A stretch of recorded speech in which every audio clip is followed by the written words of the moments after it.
ನಮ್ಮ political editor Prashant Nathu ಹಾಗೂ political bureau chief ಆನಂದ ಬೈದನಮನೆ ಇಬ್ಬರು ಕೂಡ ನೇರ ಸಂಪರ್ಕದಲ್ಲಿದ್ದಾರೆ. ಪ್ರಶಾಂತ್, ಹಿಂದುಳಿದ ವರ್ಗದ ಆಯೋಗದ ವರದಿಯ ವಿಷಯದಲ್ಲಿ ಸಿದ್ದರಾಮಯ್ಯನವರು ಏನು ಮಾಡಬೇಕು ಅಂದ್ಕೊಂಡಿದ್ರು ಅದನ್ನು ಮಾಡುವುದಕ್ಕೆ ಹೈಕಮಾಂಡ್ನಲ್ಲಿ ಅವಕಾಶ ಸಿಗಲಿಲ್ಲ.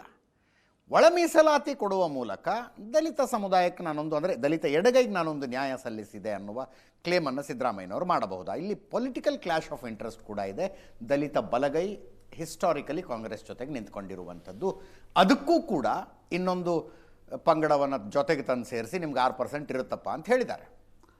ಅದಿತ್ತು ನೋಡಿ, ನಿನ್ನೆ ಕ್ಯಾಬಿನೆಟ್ನಲ್ಲಿ ತೆಗೆದುಕೊಂಡಿರ್ತಕ್ಕಂಥ ನಿರ್ಣಯ more of A political decision ಅಂತ ಅನಿಸುತ್ತೆ. ಪೊಲಿಟಿಕಲ್ ಇನ್ ದ ಸೆನ್ಸ್ 2023 ವಿಧಾನಸಭಾ ಚುನಾವಣೆಗೆ ಮುಂಚೆ ಬೊಮ್ಮಾಯಿ ಸರ್ಕಾರ ಈ ನಿರ್ಣಯವನ್ನು ತೆಗೆದುಕೊಂಡು ಪೊಲಿಟಿಕಲಿ ದೊಡ್ಡ ಬ್ಯಾಕ್ಲ್ಯಾಶನ್ನು ಎದುರಿಸಿತ್ತು. ಪ್ರಮುಖವಾಗಿ ಲಂಬಾಣಿ ಮತ್ತು ಬೋವಿ ಸಮುದಾಯಗಳು BJPಯ ವಿರುದ್ಧ ಮತ ಹಾಕಿದ ಕಾರಣದಿಂದ ನಾವು ಒಂದು 20-25 ಸೀಟ್ ಕಳ್ಕೊಳ್ಬೇಕಾಯಿತು ಅನ್ನೋದು BJP ನಾಯಕರು, ಬೇರೆ ಬೇರೆ ಶಾಸಕರು ಕೂಡ, ಅಂದರೆ ಇವತ್ತು ಮಾಜಿ ಶಾಸಕರಾಗಿದ್ದಾರೆ ಅವರು ಕೂಡ ಹೇಳ್ತಾ ಇದ್ರು.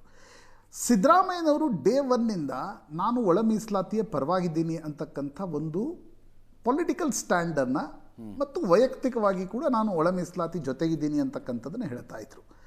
ಆದರೆ ಹಿಂದೆ 2018 ಸಂದರ್ಭದಲ್ಲಿ ಈ ನಿರ್ಣಯದ ಬಗ್ಗೆ ಚರ್ಚೆ ಬಂದಾಗ ಮಲ್ಲಿಕಾರ್ಜುನ್ ಖರ್ಗೆ ಮತ್ತು ಪರಮೇಶ್ವರರ ವಿರೋಧ ಈ ಒಂದು ನಿರ್ಣಯಕ್ಕೆ ನಿಶ್ಚಿತವಾಗಿತ್ತು. ಅಂದರೆ ಹೇಗೆ ನಿರ್ಣಯ ತೆಗೆದುಕೊಳ್ಬೇಕು ಅನ್ನೋದರ ಕುರಿತಂತೆ ಸಾಕಷ್ಟು ಆಂಬಿಗ್ವಿಟಿ ಇತ್ತು. ಆದರೆ BJP ಸರ್ಕಾರ ಒಂದು ಹಂತದಲ್ಲಿ ಒಳ ಮೀಸಲಾತಿಯ ನಿರ್ಣಯವನ್ನು ತೆಗೆದುಕೊಂಡ ನಂತರ ಸಬ್ಸಿಕ್ವೆಂಟ್ಲಿ ಸುಪ್ರೀಂ ಕೋರ್ಟ್ ಕೂಡ ಒಳ ಮೀಸಲಾತಿಗೆ ಸಂಬಂಧಪಟ್ಟಂತೆ 7 ಜಡ್ಜ್ಗಳ ಬೆಂಚ್ ಒಂದು ನಿರ್ಣಯವನ್ನು ತೆಗೆದುಕೊಂಡ ನಂತರ ಈ BJP ತೆಗೆದುಕೊಂಡಿರ್ತಕ್ಕಂಥ ನಿರ್ಣಯವನ್ನು ಸರಿಪಡಿಸಬಹುದೇ ಹೊರತು ರಿವರ್ಸ್ ಮಾಡುವ ಸ್ಥಿತಿಯಲ್ಲಿ ಕಾಂಗ್ರೆಸ್ ಪಾರ್ಟಿ ಇರಲಿಲ್ಲ. ಹೀಗಾಗಿ ಬಲಗೈ ಸಮುದಾಯ ಮತ್ತು ಬಲಗೈ ಸಮುದಾಯದ ನಾಯಕರು, ಯಾಕೆಂದರೆ ಕಾಂಗ್ರೆಸ್ಗೆ ದೊಡ್ಡ ವೋಟ್ ಬ್ಯಾಂಕ್ ಇರತಕ್ಕಂಥದ್ದು ಬಲಗೈಯಲ್ಲಿ, ಮತ್ತು ಇಡೀ ದೇಶದಲ್ಲಿ ಇತ್ತೀಚಿನ ದಿನಗಳಲ್ಲಿ ಸಂವಿಧಾನ ವಿರೋಧಿ ಅಥವಾ ಸಂವಿಧಾನ ಬದಲಾವಣೆಯ ಒಂದು ಚರ್ಚೆ ಶುರುವಾದ ನಂತರ ದಲಿತ ಸಮುದಾಯ ಲೋಕಸಭಾ ಚುನಾವಣೆಯಲ್ಲಿ ದೊಡ್ಡ ಮಟ್ಟದಲ್ಲಿ ಕಾಂಗ್ರೆಸ್ ಜೊತೆ ನಿಂತಿದ್ದು ಕೂಡ ನಾವು ನೋಡಿದ್ದೀವಿ. ಆ ಕಾರಣದಿಂದ ಒಳ ಮೀಸಲಾತಿ ನಿರ್ಣಯವನ್ನು ತೆಗೆದುಕೊಳ್ಳುವ ಅನಿವಾರ್ಯತೆಯಲ್ಲಿ ಸಿದ್ದರಾಮಯ್ಯನವರಿದ್ದರು. ಆದರೆ ಬಲಗೈ ಸಮುದಾಯವನ್ನು ಅದಕ್ಕೆ ಕಡಿಮೆ ಕೊಟ್ಟು ಎಡಗೈ ಸಮುದಾಯಕ್ಕೆ ಜಾಸ್ತಿ ಕೊಟ್ಟು ಅದನ್ನು ಮಾಡುವ ಸ್ಥಿತಿಯಲ್ಲಿ ಕಾಂಗ್ರೆಸ್ ಮತ್ತು ಸಿದ್ದರಾಮಯ್ಯನವರು ಇರಲಿಲ್ಲ. ಯಾಕಂದರೆ ಬಲಗೈ ಸಮುದಾಯನೂ ಬೇಸರಗೊಳ್ಳುತ್ತೆ, ಆ ಕಡೆ ಲಂಬಾಣಿ ಮತ್ತು ಬೋವಿಗಳು ಕೂಡ ಬೇಸರಗೊಂಡಿದ್ದರು. ಹೀಗಾಗಿ ಒಂದು ಪೊಲಿಟಿಕಲ್ ಡಿಸಿಷನನ್ನು ತೆಗೆದುಕೊಳ್ತಕ್ಕಂಥ ಪ್ರಯತ್ನವನ್ನು ಮಾಡಿದ್ದಾರೆ. ವೆದರ್ ಇಟ್ ಈಸ್ ಪ್ರಾಕ್ಟಿಕಲಿ ಅದನ್ನು ಇಂಪ್ಲಿಮೆಂಟೇಬಲ್ ಅಂತಕ್ಕಂಥದ್ದು ಮುಂದಿನ ದಿನಗಳಲ್ಲಿ ಸ್ಪಷ್ಟವಾಗಲಿದೆ. ಯಾಕೆ ಇಂಪ್ರಾಕ್ಟಿಕಲ್ ಅನ್ಸಲ್ಲ? ನಾನು ಇಂಪ್ರಾಕ್ಟಿಕಲ್ ಅಂತ ಹೇಳ್ತಾ ಇಲ್ಲ. ಈಗ ಜಸ್ಟಿಸ್ ನಾಗಮೋಹನ್ ದಾಸ್ 5 ಕ್ಯಾಟಗರಿ ಮಾಡಿದ್ರು, ABCDE. ಹೌದು. ಬಲಗೈಗೆ 6, ಬಲಗೈಗೆ 5, ಎಡಗೈಗೆ 6, ಉಳಿದಂತೆ 1, 3, 1, 1 ಅಂತ BJP ಅದನ್ನು ವಿಂಗಡಣೆ ಮಾಡಿತ್ತು. ಈಗ ಕಾಂಗ್ರೆಸ್ ಸರ್ಕಾರ ಏನು ಮಾಡಿದೆ ಅಂತಂದರೆ ABCDEಯಲ್ಲಿ A, C ಮತ್ತು E ಅನ್ನು ಸೇರಿಸಿದೆ, A ಮತ್ತು D ಅನ್ನು ಸೇರಿಸುವ ಪ್ರಯತ್ನವನ್ನು ಮಾಡಿದೆ. ಹೌದು. ಅದರಲ್ಲಿ ಮೀಸಲಾತಿಯನ್ನು ಸೇರಿಸಿದೆ, ಜನಸಂಖ್ಯೆಯನ್ನು ಡಿವೈಡ್ ಮಾಡಿದೆ. ಓಕೆ. ಈಗ ಆದಿ ಜಾಂಬವ ಆದಿ ಇದೆ, ಆ ಒಂದು ಸಮುದಾಯಗಳಿವೆ ಅಲ್ವಾ, ಮೀಸಲಾತಿಯನ್ನು ತಂದು ಬಲಗೈಯಲ್ಲಿ ಜೋಡಣೆ ಮಾಡಲಾಗಿದೆ, ಆದರೆ ಜನಸಂಖ್ಯೆಯನ್ನು ಡಿವೈಡ್ ಮಾಡಲಾಗಿದೆ. ಅದು ಪ್ರಾಕ್ಟಿಕಲಿ ಹೆಂಗೆ ಡಿವೈಡ್ ಆಗುತ್ತೆ? We don't know. ಮತ್ತು ಪ್ರಮುಖವಾಗಿರ್ತಕ್ಕಂಥದ್ದು ಸುಪ್ರೀಂ ಕೋರ್ಟ್ ಪ್ರತಿಯೊಂದು ಪ್ರಕರಣದಲ್ಲಿ ಎಂಫರಿಕಲ್ ಡಾಟಾ ಕೇಳುತ್ತೆ.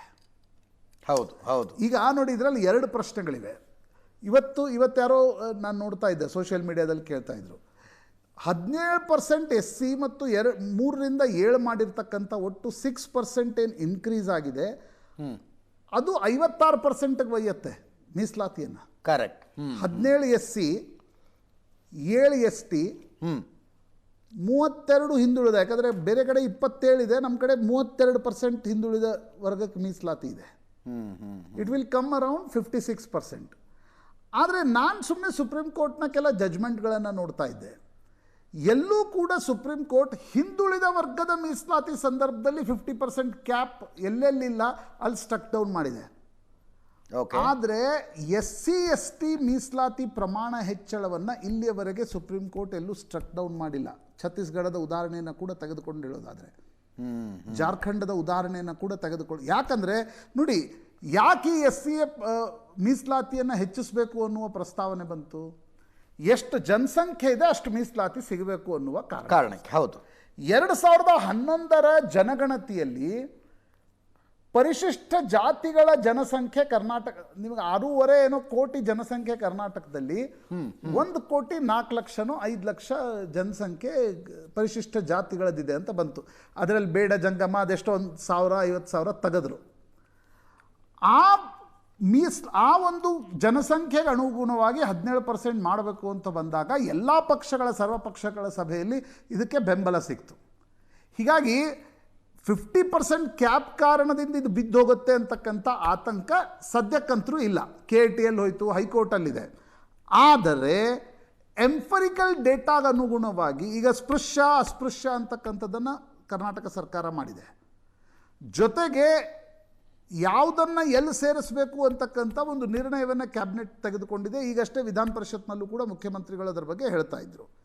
ಹೀಗಿರುವಾಗ ಅದು ಪ್ರಾಕ್ಟಿಕಲಿ ನಿಮಗೆ ಅಂದರೆ ಏನಂತಾರೆ ಅದನ್ನು ಅಳವಡಿಕೆಗೆ ಸಾಧ್ಯ ಆಗತ್ತಾ ಅಂತಕ್ಕಂಥ ಪ್ರಶ್ನೆಗಳನ್ನು ಬಿಟ್ಟರೆ, ಪೊಲಿಟಿಕಲಿ ಒಂದು ನಿರ್ಣಯವನ್ನು ತೆಗೆದುಕೊಳ್ತಕ್ಕಂಥ ಪ್ರಯತ್ನವನ್ನು ಸಿದ್ದರಾಮಯ್ಯನವರು ಮಾಡಿದ್ದಾರೆ, ಎಲ್ಲರನ್ನ ಪ್ಲೀಸ್ ಮಾಡ್ತಕ್ಕಂಥ. ಯಾಕಂದರೆ ಪ್ರಮುಖವಾಗಿ ಕಾಂಗ್ರೆಸ್ಗೆ ಆತಂಕ ಇದ್ದದ್ದು ಬಲಗೈ. ಎಡಗೈ ಕೊಡಲೇಬೇಕು ಅಂತಕ್ಕಂಥದ್ದು ಕಾಂಗ್ರೆಸ್ನಲ್ಲಿತ್ತು. ಸ್ವತಃ ಸಿದ್ದರಾಮಯ್ಯನವರೇ ಅನೇಕ ಬಾರಿ ಹೇಳಿದ್ರು ಒಳ ಮೀಸಲಾತಿಗೆ ನನ್ನ ಬದ್ಧತೆ ಇದೆ ಅಂತಕ್ಕಂಥ. ಹೌದು.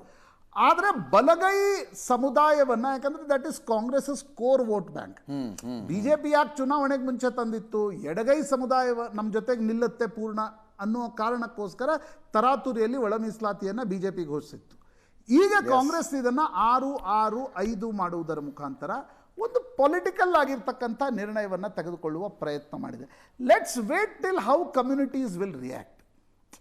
ಇನ್ನು ರಿಯಾಕ್ಷನ್ ಬರಬೇಕು. ಆದರೆ ವಿಶೇಷ ಸಚಿವ ಸಂಪುಟ ಸಭೆಯಿಂದ ಹೊರಗೆ ಬಂದಂಥ ಸಿದ್ದರಾಮಯ್ಯನವರಿಗೆ ಒಂದು ಮಾಲಾರ್ಪಣೆ, ಜಯ ಘೋಷ ಅದೆಲ್ಲ ಆಗಿದ್ದು ನೋಡಿದ್ರೆ, ಬಲಗೈ ಎಡಗೈಯಲ್ಲಿ ಬೈ ಆ್ಯಂಡ್ ಲಾರ್ಜ್ ನನಗನ್ಸುತ್ತೆ ಎರಡೂ ಸಮುದಾಯಗಳನ್ನು ಗಣನೆಗೆ ತೆಗೆದುಕೊಂಡೇ ಇದನ್ನು ಮಾಡಲಾಗಿದೆ. ಆದರೆ ಬಿಜೆಪಿಯವರು ಇದನ್ನು ತಂದಾಗ ಬೋವಿ ಮತ್ತು ಲಂಬಾಣಿಗಳು ತೀವ್ರವಾಗಿ ಮುನಿಸ್ಕೊಂಡಿದ್ರು. ಅವರ ಅಂಬೋಣ ಏನು, ವೆದರ್ 1% 3%ಇಂದ ಈಗ 5%ಗೆ ಬಂದಿದ್ದಾರೆ, whether they are happy or not. ಪ್ರಾಯಶಃ ನನಗನ್ಸುತ್ತೆ ಸಮುದಾಯಗಳ ರಿಯಾಕ್ಷನ್ಗೋಸ್ಕರ ಕಾಯಬೇಕು ಅಂತ.